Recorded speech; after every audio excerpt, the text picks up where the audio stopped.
Hello everyone, I'm that guy with a different opinion. I do video reviews that contradict the norm. Why? Because although my opinions may not be common, I know I'm not the only one who has them. So my hope is that people are going to watch this video and be like, fuck yeah, finally, someone else said it too. I'm here today to talk about nolanizing.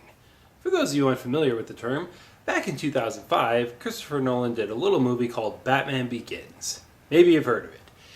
Anyways, he took a much more realistic approach to the character. He made it a bit darker and a lot more grounded in reality, and it did really well. So now pretty much all of the comic book movies are doing this. You know, they're all trying to be darker and edgier and more grounded in reality, and it's become so popular that they've actually come up with a term for it called nolanizing.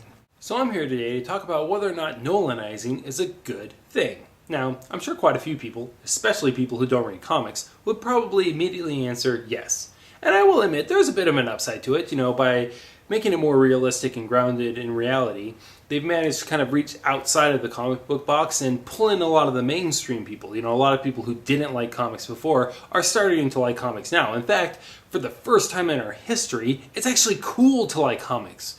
And that does make me a little happy, you know, because I've been a comic book fan my whole life, and it did always irritate me a little bit that comics were always considered like just silly kid stuff, so it is nice to see it being taken seriously and actually being recognized for having good stories. But it also kind of irritates me too, the fact that I hate bandwagon people. You know, 10 years ago, everyone was like bagging on comics, talking about how silly and stupid they were, but now they suddenly like it because it's cool and trendy. You know, and I hate people like that, and in my opinion, those people don't deserve comics. The other thing you gotta look at too is, yes, they may have reached outside and got the mainstream audience, but they've also alienated a lot of the people who are already there. Because I know myself and a lot of other people are starting to like these comic book movies less and less. And really the main reason for that is because when you tone everything down, like when you nolanize it and you tone everything down, you know, you tone down the costumes, you tone down the scenery, you tone down the outrageous personalities, you tone down, you know, the stories. It's not really a comic book movie anymore. It's an action movie. And a lot of them are still good, but I think it's really sad that we're losing a genre. I miss that stuff. I miss the outrageous costumes. I miss the outrageous personalities. I miss, you know, seeing these amazing things. I mean, to me, that's the whole point of fantasy, you know, is to see and experience things that we're not going to see and experience in real life. I also think that it makes the characters less and less unique because, again, they're all becoming more realistic. They're all becoming a little bit darker. They're all becoming more like average people. Average, by definition, is less unique. And a couple other people have mentioned this too, that Batman and Superman used to be like complete polar opposites. But the Man of Steel version of Superman is actually kind of similar to Batman. I mean, obviously, yeah, there's still differences, but not as many as there used to be. You know, and the characters are losing their individuality. I also think a lot of the main ideas behind these stories are kind of getting lost. Like, if you take Batman, for instance, Batman, obviously, you know, he is a normal guy. I mean, he is a human being. You know, he doesn't have any superpowers or anything like that, but he does all these extraordinary things. And in the comics, that makes sense because we don't really see Bruce Wayne very often. And even when we do, you never really get the sense that he's a normal guy, which again makes sense because what he's doing is not normal. You know, like I said, he doesn't act like a normal person. He keeps his emotions bottled up. He doesn't make a lot of the same mistakes that we do. He's at a mental place that normal people are not at. So it makes sense that he could do all these things.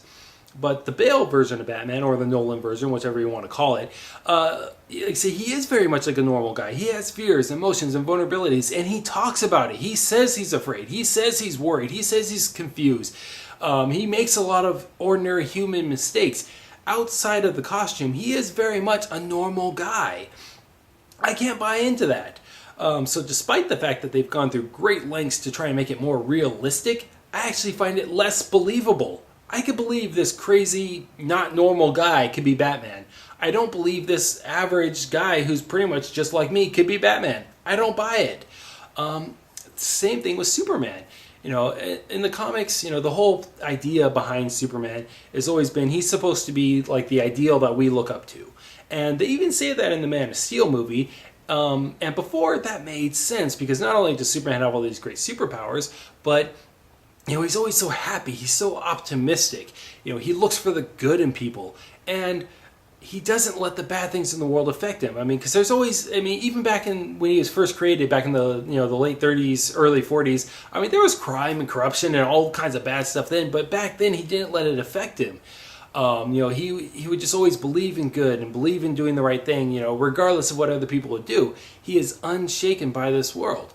And I think that if Superman really existed in the world today, I don't think he would act the way he did in Man of Steel. I think he would act the way he did back then, because again, he's not going to let other people change his mind. He's going to do what he feels is right, no matter what. That's what makes him Superman. He doesn't question that. And not only are these good, admirable goals, but they're ones we could potentially achieve. Maybe not quite to his level, but we can be more optimistic. We can look for the good in people. And even though it is difficult, we do have the ability to not let the bad things in the world affect us. So not only is it a good, bar, but it's one we could potentially reach. In Man of Steel, really the only thing that makes him different than an ordinary person is the fact that he has superpowers. That is a bar we cannot reach. So once again, the message is kind of lost. But I understand that DC and Marvel, respectively, are both businesses, and therefore they need to do what's best for business. They can't just listen to little old me. So that's my final question here. Is this the best decision, from a business standpoint? Again, I'm sure a lot of people would probably answer yes. Comic book movies are making a lot more money than they used to. A lot of them are breaking box office records.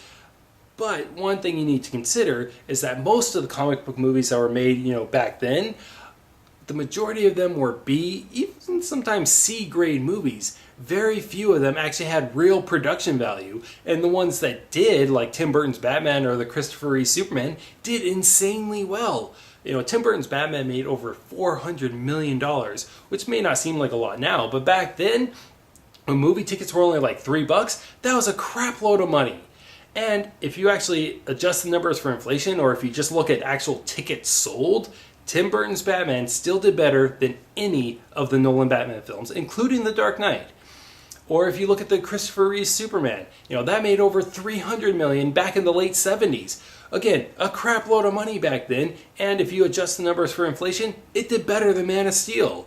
Or if you look at Spider-Man, you don't even need to adjust the numbers for inflation then. All three of Sam Raimi's Spider-Man films, all three individually, did better than the new Amazing Spider-Man, despite the fact that when Raimi's films came out, ticket prices were a little bit cheaper. All of them still made more money than the Amazing Spider-Man. Or look at the Avengers.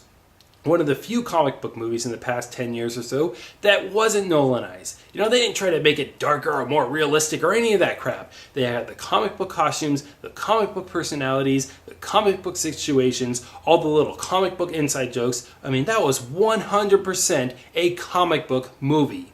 And not only was it tremendously successful, but it's probably the most well-received comic book movie ever.